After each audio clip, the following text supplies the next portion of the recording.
Hey everyone and welcome.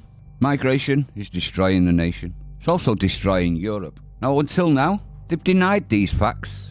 Denied them till they're blue in the face. Well, it seems that Europe are waking up.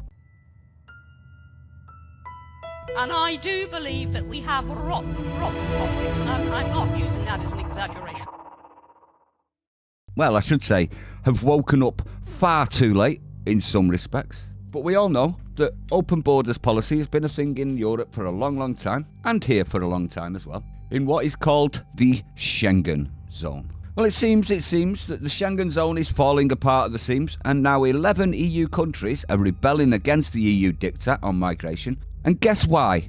The threat of terrorism, the thing that we've been warning about for years. Now, obviously, a lot of Europe, it's too little too late, isn't it? But I thought we'd go through the nations that have actually pulled out of the Schengen and the reasons for doing so. And it's quite revealing. Not to us, because obviously we already knew these facts, but it will be quite revealing to all of these muppets that want to go back into Europe. First up, we got France. Now, their excuse for leaving the Schengen was new terror threats and migration. Then you've got Slovakia, intensified migration threats to security.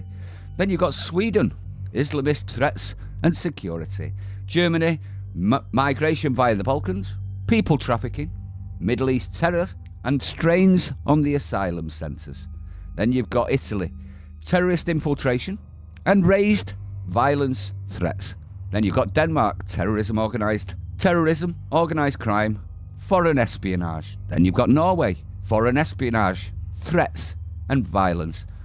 Then you've got Czechia, people trafficking and terror threat. Then you've got Austria, arms smuggling, that's not worrying at all, migration, people trafficking and pressure on the asylum system. And then you've got Poland. Now, obviously, I'm not saying it's far too late for Poland, because it isn't. One thing that Poland doesn't have is terrorism. And I wonder why that is. Well, their excuse for coming out of the Schengen altogether and not being part of that is intensified migration through the Balkan states.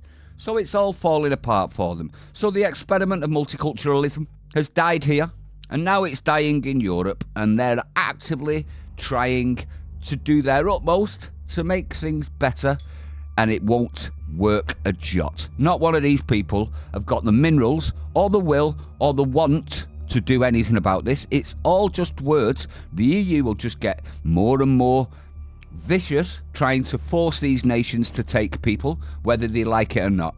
And that, in my opinion, will just prove that the EU is done for.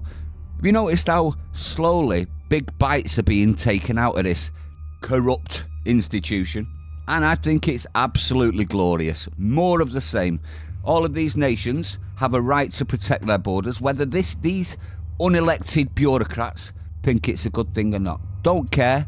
I would actually say, instead of leaving the Schengen zone, maybe you should just leave the EU altogether and just look after your own nations and have friendships with other nations. You know, the way it used to be done before these bureaucrats got their fingers in the pie, because that's exactly what it is, isn't it? Fingers in the pie. More and more people taking a cut of your money. Let me know what you think. I think this is brilliant. Stay sane. I'll see you on the next one.